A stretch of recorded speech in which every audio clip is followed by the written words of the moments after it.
Notorious criminal আর তুই বোমবাদী, সেটা মমতা ব্যানার্জি বলেছে। ন্যাশনাল হিউম্যান রাইটস কমিশন পঞ্চায়েতের মেম্বারকে একাধিকবার টার্গেট করেছিল, ওকে তৃণমূলে জয়েন করানোর চেষ্টা করেছিল সরকার সাহেব, পারেনি। তারপরে ওর বাড়ির অদূর থেকে বোমা উদ্ধার করে 19 বছর ধরে কিন্তু বাংলায় বামেরা শাসন করেছে। এখন কিন্তু তাদের অবস্থান কোথায় দেবে? যার কোনো সংগঠনই নাই, শুধু পুলিশ আর গুন্ডা দিয়ে চলছে। লড়াই করে পশ্চিমবাংলাতে 17টা সিটে 6 লক্ষের অধিক ভোট পেয়েছে, এটা আমাদের কাছে বড় পাওনা।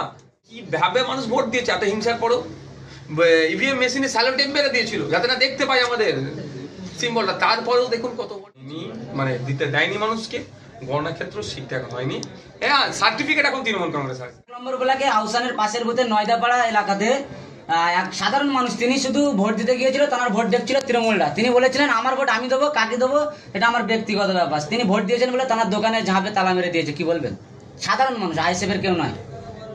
দেখুন, এইরকম ভাবে অন্যায় করে তো আজকে তৃণমূল টিকে আছে। কতদিন এই ধরনের অন্যায় করবে? আমার নিজের ভোট আমি নিজে দেবো, এটা আমার অধিকার।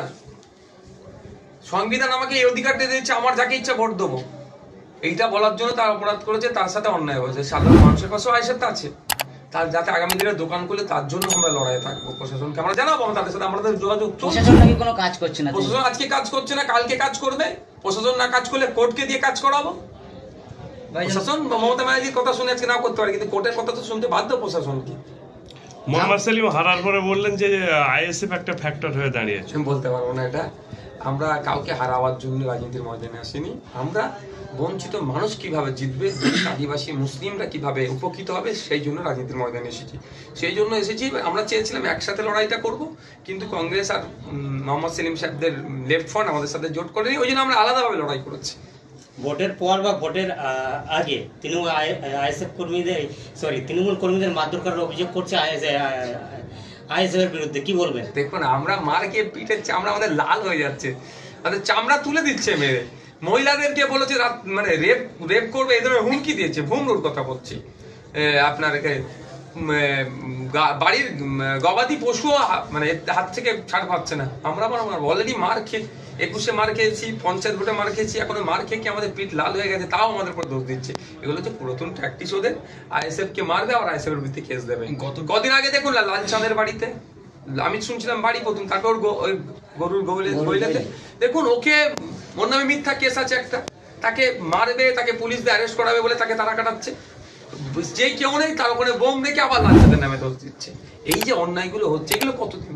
একটা তো এর লিমিটেশন আছে, একটা লক্ষণ রেখা আছে। তো আমরা অপেক্ষা করছি খুব তাড়াতাড়ি এই দল এবং দলের কর্মী যারা আছেন, যারা অন্যায় করছেন, এর অবসান ঘটবে। পানাপুকুর এলাকায় বোমা বিস্ফোরণে 5 জন আপনাদের আইএসএফ এর 50 সদস্য সহ আহত। স্বাগত মোল্লা বলছে নওশাদ সিদ্দিকীকে গ্রেফতার করা দরকার, নইলে এই সন্ত্রাস বন্ধ।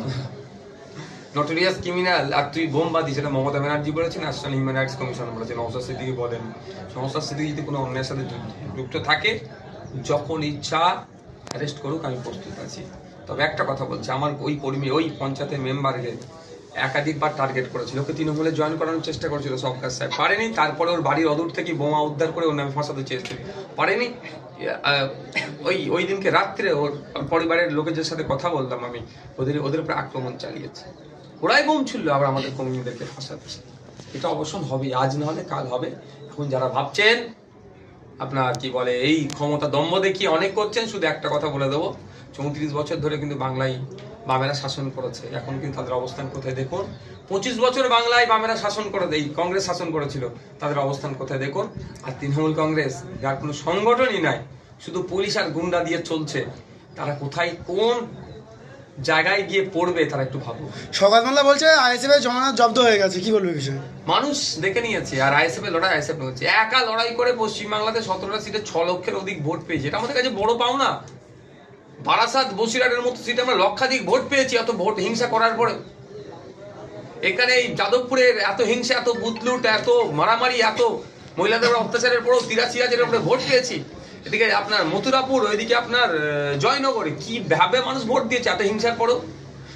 ইভিএম মেশিনে স্যালো টেপ মেরে দিয়েছিল যাতে না দেখতে পাই আমাদের সিম্বলটা, তারপরেও দেখুন কত ভোট পেয়েছে।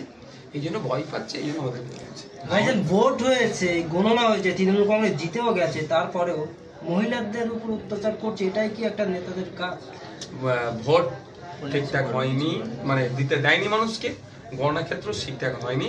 হ্যাঁ, সার্টিফিকেট এখন তৃণমূল কংগ্রেস আছে, শুধু মহিলা নয়, বাড়ির গবাদি পশুও ছাড় পাচ্ছে না তৃণমূল কংগ্রেসের অত্যাচার। কদিন আগে মথুরাপুরে, আরে আমাদের পার্টির একজন দায়িত্বশীল মেম্বার তার কুরবানির গরু নিয়ে পালিয়েছিল। এটা শুধু বিজেপি দেখায়, কুরবানির গরু কিনে রেখেছে সেটা নিয়ে পালিয়েছে। তারপরে ওরা একটু চাপাচাপি করার পরে গরুচোর বলছেন। দেখুন নতুন করে আর বলতে লাগবে, ওইদিকে অনুব্রত বাবু তো গরু চুরির দায়ই তো জেল খাটছে, গরু পাচারের দায়। তো কথা হচ্ছে, ভাবতে পেরেছেন এরা কোন লেভেলে যায়? শুধু কথায় কথায় বিজেপি দেখায়। বিজেপির মনে এই ধরনের ট্র্যাক রেকর্ড নয় যে মুসলমানদের কুরবানির পশুকে চুরি করে নিয়ে। বাংলায় একাধিক মানুষের ঘর ছাড়া আইসেফ করার জন্য, কিন্তু বিজেপির সঙ্গে তো লড়াই কেন্দ্র সরকারের সঙ্গে, তাই এত আইসেফের উপরে চাপ কি কারণ? বিজেপি আর তৃণমূল কি আলাদা নাকি? একে অপরের পরিপূরক।